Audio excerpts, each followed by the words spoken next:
Nama Rafael Alun Trisambodo kian menjadi sorotan. Usai kasus yang menjerat anaknya, Mario Dandi muncul ke permukaan. Buntut kasus ini, publik lantas menyoroti harta kekayaan dan gaya hidup Rafael, hingga dirinya dipecat dari jabatannya di Kementerian Keuangan dan kini ditetapkan menjadi tersangka dugaan penerimaan gratifikasi oleh KPK. Rafael diketahui memiliki perusahaan bernama PT AME yang bergerak di bidang konsultasi pembukuan dan perpajakan. Kliennya merupakan wajib pajak yang bermasalah dengan pajak.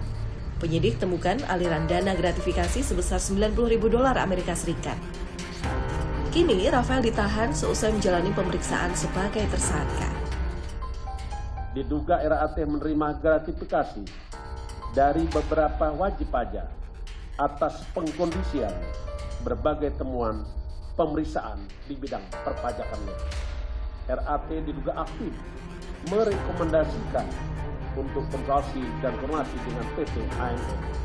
Sebagai bukti pemulaan awal, tim penyidik menemukan adanya aliran dana atau uang gratifikasi yang diterima saudara tersangka RAT sejumlah sekitar $90.000. Di LHKPN, harta Rafael mencapai 56,1 miliar rupiah. PPATK kemudian memblokir lebih dari 40 rekening milik Rafael Alun dan keluarganya dengan mutasi mencapai 500 miliar rupiah. Rafael pun menjawab dari mana asal harta kekayaan yang dinilai fantastis bagi seorang pejabat eselon 3 Ditjen Pajak. Sebetulnya kalau bicara mungkin dan tidak mungkin, semuanya mungkin. Karena tergantung dari apa yang dia kerjakan. Jadi seperti yang saya lakukan dengan keluarga saya, selain saya bekerja di kantor pajak, keluarga saya juga memiliki berbagai macam usaha. Nah, usaha-usaha itulah yang memberikan hasil kepada pertambahan aset ini. Di sisi lain, kami juga memperoleh hibah dari orang tua. Jadi aset-aset yang bernilai besar itu hibah dari orang tua. Jadi ada 3 aset. Pada saat itu juga saya belum memiliki kewajiban menyampaikan LHKPN, tapi di SPT saya aset itu ada. Hasilnya KPK menemukan sejumlah barang berharga dan uang senilai 32,2 miliar rupiah yang disimpan dalam safe deposit box. Tim penyidik juga melakukan penggeledahan di rumah kediaman RAT. Di dalam pelaksanaan penggeledahan tersebut ditemukan beberapa barang berharga berupa dompet, ikat pinggang, jam tangan, tas, perhiasan, dan sepeda, serta uang dengan pecahan mata uang rupiah.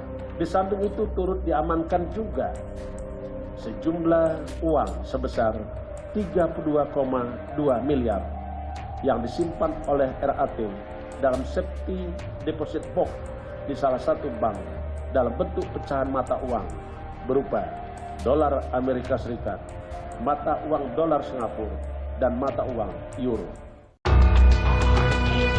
Rafael mengaku alasan dari adanya uang tunai sebesar 32 miliar rupiah di safe deposit box tersebut adalah karena ingin menyembunyikan dari istri dan anaknya, bukan untuk menyembunyikan hasil gratifikasi. Saya melihat tipikal dari keluarga saya.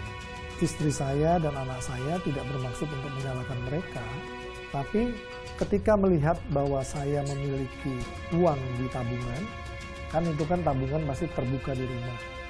Nah itu pasti mereka melihat, oh papa punya uang, yuk kita jalan ke sini, yuk kita beli ini, yuk kita ini.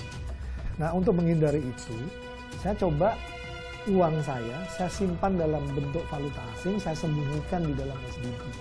Tapi SDB itu juga atas nama saya, bukan atas nama orang lain. Jadi tidak ada niat saya untuk menyembunyikan asal-usulnya, karena memang ini namanya nama saya. Jadi memang saya sembunyikan, tujuannya sembunyikan dari keluarga saya. Jangan sampai istri dan anak saya.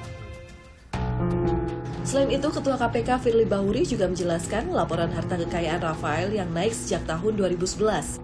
KPK menilai dalam 8 tahun, harta kekayaan Rafael naik 24 miliar rupiah. Kekayaannya tahun 2011 kurang lebih sekitar 20,5 miliar.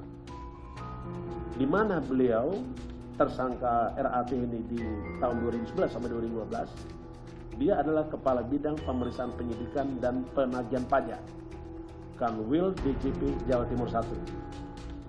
Terus berlanjut, tadi sempat saya hitung, sampai 8 tahun itu meningkat sekitar 24 miliar. Di tahun 2019, harta kekayaan mencapai 44,8 miliar. Sedangkan berdasarkan LHKPN tahun 2020 mencapai 55,65 miliar. Namun sebelumnya, Rafael menjelaskan, tidak ada pertambahan nilai aset sejak awal mempunyai kewajiban lapor ke LHKPN tahun 2011. Ia menyebut nilai jual objek pajak yang ia laporkanlah yang mengalami pertambahan nilai.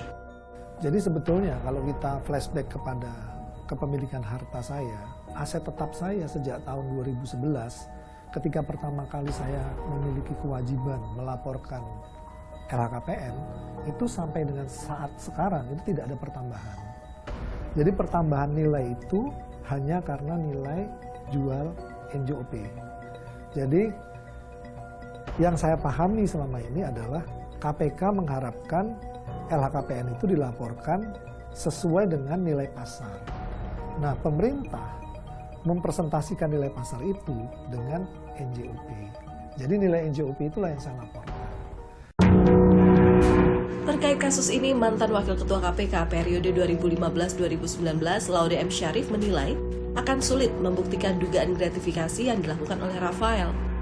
Kan kalau membuktikannya itu memang gratifikasi atau suap itu ada kesulitan tersendiri.